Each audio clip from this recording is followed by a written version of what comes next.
Police प्रशासन के लोग और पत्रकार बंधु, देखो दुखद घटना है जो खास करके जो हालात पूरे देश में हैं। 1 साल आंदोलन को हो गया, 1 साल से कोई आंदोलन नहीं चलता। जो पॉलिटिकल लोग हैं वो 1 दिन की मीटिंग करते हैं, पूरा पुलिस प्रशासन फोर्स लगा के गाड़ी घोड़े सब लगाकर 1 दिन की मीटिंग करते हैं। यहाँ ये आंदोलन को आप लोगों के सहयोग से 1 साल आंदोलन को हो गया, और कोई एक जगह नहीं आंदोलन, करीब 20-30 जगह धरने चल रहे, पक्के मोर्चे हैं 20-30 40-50 जगह, पता भी नहीं कि कहां कहां लगता चल रहा है। पूरा देश सड़कों के ऊपर है। कुछ हम सुझाव कल के लिए भी रखेंगे कि संयुक्त मोर्चे में कुछ ये प्रस्ताव हम लेकर आएंगे कि जो घिराव होंगे वो किस किस के होंगे, क्योंकि हमको हरियाणा भी बचाना है। और 1 साल से हरियाणा के नौजवानों को बिल्कुल थाम कर रख रहे हैं हम। नहीं तो हरियाणा तो लोग हैं कि ना कहा जी आपने चला दिया कि हम 1 साल तक कोई आंदोलन होता है हम तो 3-4 दिन में 5 दिन में इंगे तंगे पलट करें अपना निपटा देंगे इसको। तो हमको हरियाणा को निपटाना नहीं है, हरियाणा का जो गुस्सा है उसको शांत करना है। क्योंकि अगर जिस तरह से प्रशासन का रवैया है, अब दूसरे वाले का अगर पता चल गया कि ये अगली कौन सी चाल खेलेगा तो हमको उससे बचना पड़ेगा। इनकी अब चाल है कि इनका खालिस्तानी वाला मूवमेंट चला गया, पाकिस्तान कहां हमको वो चला गया, इनको छोटा बड़ा किसान इन्होंने बताया वो चला गया, माओवादी बताया, बाहर की फंडिंग इन्होंने बताया। अब इनका जो अगला टारगेट है ये है कि इनको जातियों में तोड़ दो। तो उन जातियों के समीकरण को कैसे हम बचा कर रखेंगे उसको हमको बचना पड़ेगा उससे। अब ये बता लगे जी ये तो आंदोलन कुछ पंजाब के लोग हैं, कुछ हरियाणा के हैं और कुछ उत्तर प्रदेश का थोड़ा सा हिस्सा है। कल भी कुछ चैनल के लोग बात कर रहे थे, हमने कहा कि ना ज्यादा बता रहे भाई, 4-5 सोनीपत के गांव हैं, 4-5 गांव तो सोनीपत के हैं, 2 गांव पंजाब के, 3-4 गांव मुजफ्फरनगर के, 7 गांव का आंदोलन है। ये तो ज्यादा बता रहे आप इसको। यहाँ पे भी जो रामचंद्र उसका नाम काट दो कि जाति का नहीं, वो किसी का, वो बीजेपी का सांसद है। यहां किसी जाति के खिलाफ आंदोलन नहीं था, वो बीजेपी के सांसद के खिलाफ था। जातियों का सहारा लेकर बचना चाहते हैं तो ये तो नहीं होगा। ये जो सरकार है ये तोड़ फोड़ने का काम करती है। ये तो आरएसएस के लोग ऐसे हैं, अगर 3 भाई हैं कहीं एक के पास में बैठने लगे तो आप पुंजारे करवाएंगे। हरियाणा में क्या करा इन्होंने, हरियाणा में इन्होंने जाट वर्सेस पे काम करा। ये गुजरात में गए तो पटेल नॉन पटेल पे काम करा, ये महाराष्ट्र के अंदर गए तो मराठा नॉन मराठा पे काम करा, ये उत्तर प्रदेश पे गए तो हिंदू मुसलमान पे काम करा, ये बिहार के अंदर गए तो लालू प्रसाद का परिवार तोड़ा। उन्होंने कहा कि यहाँ पे मजबूत सा परिवार है उत्तर प्रदेश में, मुलायम सिंह वाला, उसके भाई चाचा में उसमें बंटवारा कर दिया। यहाँ पर हरियाणा में आया तो यहाँ पे भी घमासान कर दिया, एक परिवार में तोड़ फोड़ कर दिया, के पीछे किसान लाठी लेकर फिर रहा, दूसरा अपने आप वो करता फिर रहा, तो यहाँ पर तोड़ फोड़ कर रहे।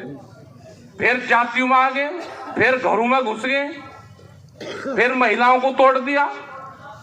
तो इनसे भाई बचना पड़ेगा, इन लोगों से। ये अगर पार्टी जो सरकारें हैं, अगर ये बीजेपी की भी सरकार होती तो भी वो बातचीत करती। ये सरकार है मोदी की, और मोदी की सरकार को चलाती है बड़ी बड़ी कंपनियां।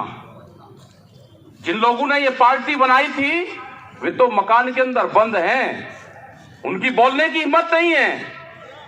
अडवाणी जैसे लोग, मुरली मनोहर जैसे लोग जो मंचू पे साथ आते थे, स्वदेशी की बात करते थे, बहुत ज्ञानी आदमी थे, लेकिन बोलने की हिम्मत नहीं है और अपने ही फैसलों को चुनौती दे रहे हैं। ये 2011 में जो नरेंद्र मोदी गुजरात के मुख्यमंत्री थे, उस टाइम पे एक फाइनेंशियल कमेटी बनी थी जो मुख्यमंत्रियों की कमेटी थी। उस कमेटी में एक प्रस्ताव था कि एमएसपी पे गारंटी कानून बनना चाहिए। ये उसके अध्यक्ष थे कमेटी के। वो कमेटी ने प्रस्ताव दिए। उस टाइम के प्रधानमंत्री मनमोहन सिंह के पास में वो प्रस्ताव गया। वो प्रस्ताव आज भी रखा हुआ है, उन्होंने नहीं करा, एमएसपी पे गारंटी कानून नहीं बनाया। इसके बाद में ये काले कानून, ये 2012 में उस टाइम की जो कांग्रेस की सरकार थी, वो एक काले कानून लेकर आई थी। इन्हीं के ही लोग, सुषमा स्वराज, कई इन्हीं के मेंबर पार्लियामेंट, उन्होंने स्पीच दी लोकसभा में भी, लोकसभा में, राज्यसभा में। अरुण जेटली, उन्होंने कहा कि ये काले कानून हैं जो ये सरकार लेकर आई है, इन कानूनों को वापसी होना चाहिए। जो खरीद करता है मंडी में आड़ती, वो किसान का एटीएम है, रात को भी पैसे चाहिए तो ले लेते हैं। उनके बयान है पूरे। हमारी समझ में ये नहीं आया कि 2012 में जो कानून काले थे, वे 8 साल में कानून सफेद कैसे हुए। 2020 में यही जब इनकी सरकार आ गई तो उसी कानूनों को लेकर आए, तो 8 साल के उसमें वो रंग उनका सफेद कैसे हुआ। या तो उस टाइम पे वे सफेद कानून थे, या आज वे काले कानून हैं। इन्होंने कहा कि ये एमएसपी पे न कानून बना रही वो वाली सरकार, और गलत तरीके के कानून लेकर आई, यह सरकार खराब है, इसको बदलना पड़ेगा। ये मंचू पाए पूरा देश लगा, वह गवर्नमेंट को गिराया गया। आज फिर ये आगे हम इनको कह रहे कि भाई अपने ही कानून को आप लागू कर दो। भाई एमएसपी गारंटी कानून आपकी फाइल है, उसको लागू कर दो। उन्होंने कहा जी पहले वाली ने लागू नहीं करा। भाई पहले वाले ने लागू नहीं करा, वो चली गई सरकार, अब तो आप हो। और जो कानून 2012 में काले थे, वे 2020 में सफेद कैसे हुए, इनके पास में कोई जवाब नहीं है। ये पूरी दुनिया में, यहां नहीं, बहुत कंट्री में, ये पूरी दुनिया में अनाज पे अपना अधिकार जमाना चाहते हैं। ये भूख के ऊपर व्यापार करना चाहते हैं। ये रोटी को तिजोरी में बंद करना चाहते हैं। आज कह रहे कि उत्तर प्रदेश में इलेक्शन है तो अप्रैल तक हम अनाज फ्री देंगे। उसके बाद में क्या होगा, क्योंकि अप्रैल तक उनकी वोट चाहिए। जो केएफसी और मैकडोनाल्ड कंपनी का नाम बहुत ने सुना होगा, जो यूथ है हमारे, वो बचा हुआ भोजन जब शाम को क्लोजिंग होता है उनका 8 और 9 बजे, वो जो बचा हुआ भोजन है वो अपने कर्मचारी को भी नहीं देते। वो डस्टबिन में, कचरे के डब्बे में उसको डालते हैं। अगर 2 गुलाब जामुन के पीस बच गए, अगर उसका बिलिंग होगी तो उसका कर्मचारी खा सकता है जो उसको बांटता है पूरा दिन। अगर उसका बिल नहीं कटा तो कचरे के डब्बे में जाएगा, उसको खाने के लिए नहीं देना चाहते। इसीलिए रोटियों पर, अनाज पे अपना अधिकार जमाना चाहते हैं। और ये एक नहीं है, ये कानून और भी है। दूध की भी एक पॉलिसी आ रही, इन्होंने कहा कि बाहर की जो कंपनी आएगी वो 20 रुपया लीटर दूध गांव में बेचेंगे, कोल्ड ड्रिंक की तरह 22 रुपया लीटर। अगर 22 रुपये लीटर ये बाहर का दूध आपके गांव में बेच देंगे तो अपने पशु का क्या होगा, वो तो गया। टर्की एक देश है, उसमें एक भी पशु नहीं है, आज सब खत्म हो गया। यही बिजली अमेंडमेंट बिल में है कि जिसके पास में 2 पशु होंगे तो कॉमर्शियल कनेक्शन लेना पड़ेगा। मध्य प्रदेश की पूरी बिजली प्राइवेट कर दी। तो ये पूरा एक दूसरे से जुड़ा हुआ पूरा सर्किल है।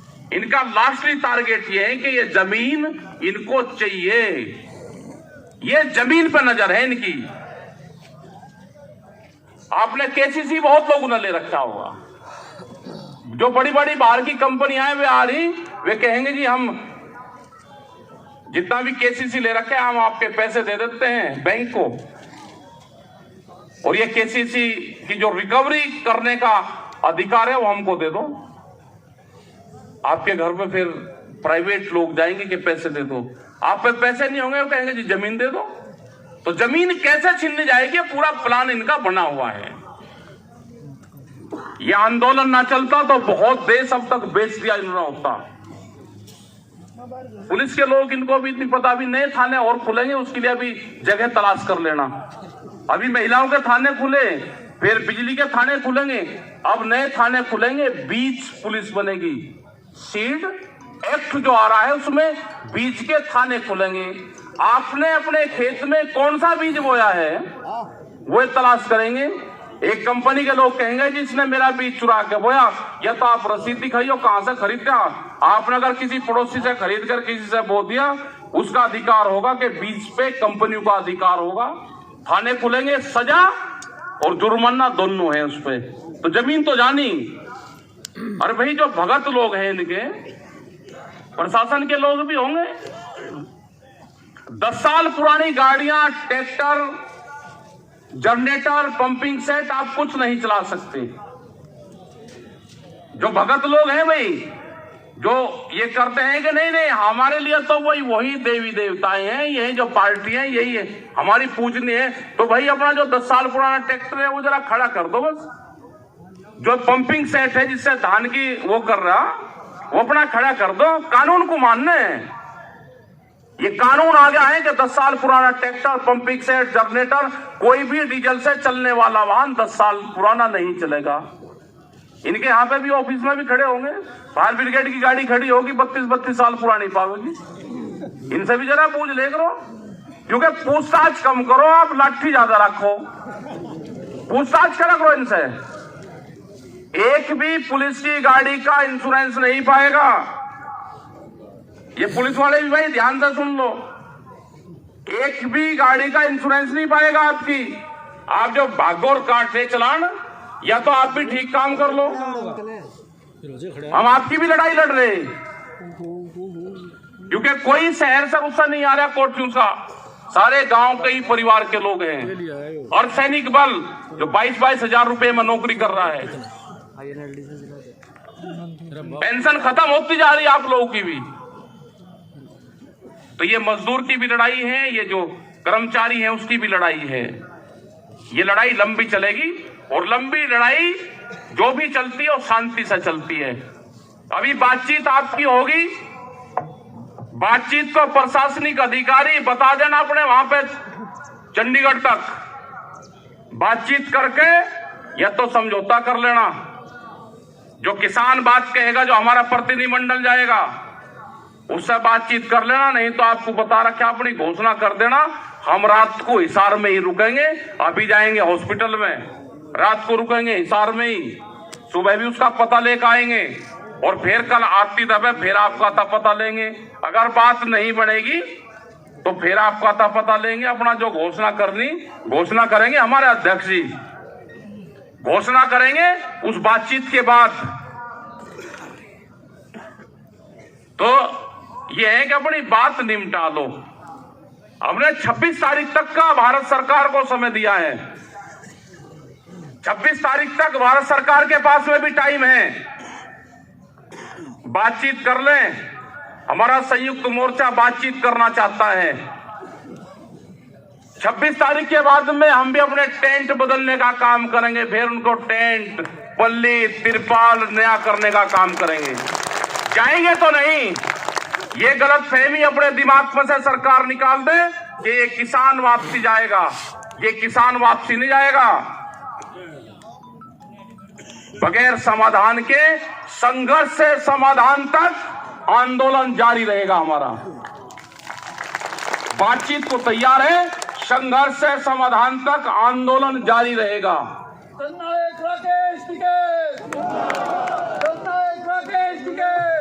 तो आप बातचीत करो शांति से। हमने एक गेम आंकड़ा था पहले, एक नोकिया का छोटा सा फोन आवा था, उसमें एक गेम था, एक सांप सीढ़ी का, उस पर नंबर थे। अगर उसे 6, 7 पर 8 पर चलावते तो जल्दी टकरा जाता। अगर उसे 4 और 5 पर चलावते तो उसमें नंबर ज्यादा बने थे। तो ये है कि भाई टेम्परेचर जो हाई है किसान का, क्योंकि 200 से तो किसान का टेम्परेचर शुरू हो, तो अपना शांति से काम करो आप। और पुलिस प्रशासन से भी है, अपना जगह देख लियो, कोई दिक्कत नहीं, शांति से कर लियो, अपना फैसला सुनाइयो बाद में। और फिर कल संयुक्त मोर्चे में अपने सुझाव रखेंगे कि घिराव में कौन कौन लोग आएंगे, उनको चिन्हित करेंगे। जैसे ये नहीं देखते कि ये कैबिनेट मिनिस्टर हो गया और ये स्टेट मिनिस्टर हो गया और ये बिना ही उसका विधायक बन गया, मंत्री बन गया बिना ही चुने। तो ऐसे ही घिराव और काले झंडे किस किस को दिखाने वो डिफाइन कर लेंगे पूरा। यूपी में तो एक कंपटीशन कर दिया, उन्होंने कहा कि जहां पर मुख्यमंत्री की दिन की मीटिंग होगी उससे 10 गुना मीटिंग करेंगे उसी फील्ड में। अमरोहा में मीटिंग थी, 7,000 आदमी उसके इकट्ठे हुए। नंबर भेज रहा हूं। अपने वालों ने तय कर दिया कि भाई 8 दिन बाद में इससे मीटिंग ज्यादा करेंगे। तो ऐसा कंपटीशन हुआ कि वो तो बारिश होगी नहीं तो 1.5 लाख आदमी इकट्ठा होता, और बारिश होने के बावजूद, मीटिंग कैंसिल करने के बावजूद करीब 250 ट्रैक्टर आए वहां पे और नाच कूद गए, क्योंकि खाना बना के गए वही बारिश में ही चले गए। अगली मीटिंग फिर रखी, करीब 60,000 लोग आए वहां पे अमरोहा में। अभी कैराना में आज मुख्यमंत्री की मीटिंग हो रही, हमने कहा भाई काले झंडे मत दिखाओ, वो पीएससी की कुछ घोषणा करने आ रहा, वहां पे मीटिंग रखो अपनी 8 दिन बाद की। तो ऐसा कंपटीशन लगा कि जहां मुख्यमंत्री आ रहा उससे 20-20 गुना भीड़ इकट्ठी हो रही। क्या लगा भाई इससे बड़ी करके दिखाओगे, उसमें सरकारी बस भी लगे, प्रशासनिक अधिकारी भी लगे और अपने वाले आवे ट्रैक्टर से कराने में हो, उसमें कराने में होगी। पानीपत से नजदीक है, आपको भी बताइए, 1 तमाशे से 2 तमाशे ठीक, वो भी देखना है। पानीपत के लोगों को जरूर बुलवाऊंगे वहां पे, आज शाम तक वो मीटिंग की डिक्लेरेशन कर देंगे। मैं कहा जहां पे ये मीटिंग कर रहे हैं वहीं उसी फील्ड में मीटिंग करो। तो देखो इनको जनता तो इनको वोट दे नहीं रही उत्तर प्रदेश में, लेकिन ये तो धोखेबाज बहुत है, जालसाज है, धोखेबाज है, जाली लोग हैं। इन्होंने पूरे दुनिया देश के संस्थानों पे कब्जा कर लिया, कोई कोर्ट कचहरी बोलने को तैयार है ही नहीं। फैसले गलत सलत हुआ है, उन्हें एक गोल पट्टा राज्यसभा का और दिखा दे, वो जाके फिर वहां चले जा, 2 साल लोग को फैसले करवावे, फिर राज्यसभा दे दे। जांच होगी सबकी भाई, जांच सबकी होनी। जो गलत सलत कोई फैसले किसी भी उस पर करेगा। अजय टैनी यहाँ के प्रशासनिक अधिकारी समझ लेना, अजय टैनी गृह राज्य मंत्री, उसी के क्षेत्र में, उसी के थाने में, लखीमपुर में 120B का मुलजिम बना है वो, उसकी रिपोर्ट दर्ज हुई है 120B पे। उसका लड़का 302 का मुकदमा है, जेल में है अभी भी। मतलब इतना डरने की कहां जरूरत है? प्रशासनिक अधिकारी को डरने की जरूरत नहीं है। अगर किसी ने गलत काम करा है तो रिपोर्ट दर्ज करो उसके खिलाफ।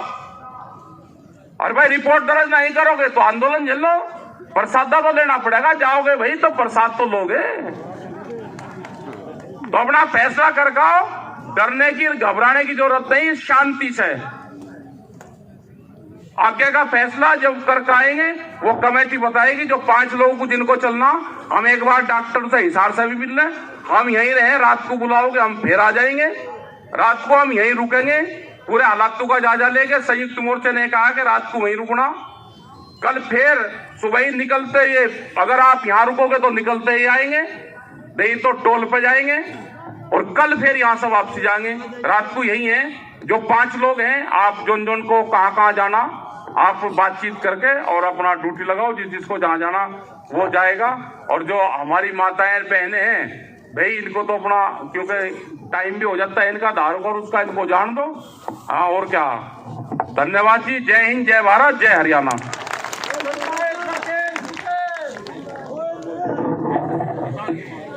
पर कोई साथी जाओगा नहीं भी, कोई फैसला तोड़ा हुआ है। अभी ड्यूटी लगी है 5 साथी तो जाएंगे कुलदीप राणा से मिलने के लिए, डॉक्टर से एक्चुअल रिपोर्ट लेने खातर।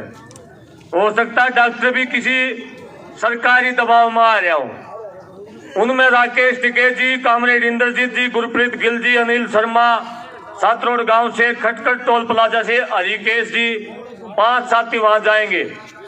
और लगभग 16 साथी सबने चर्चा करके दिए है मेरे को। 16 साथी अंदर बातचीत के लिए जाएंगे, जिसमें सतबीर पहलवान खटखट टोल प्लाजा से। मैं जिसका नाम लेता रहूं वो एक बार एक साइड खड़े होंगे रहो। रणबीर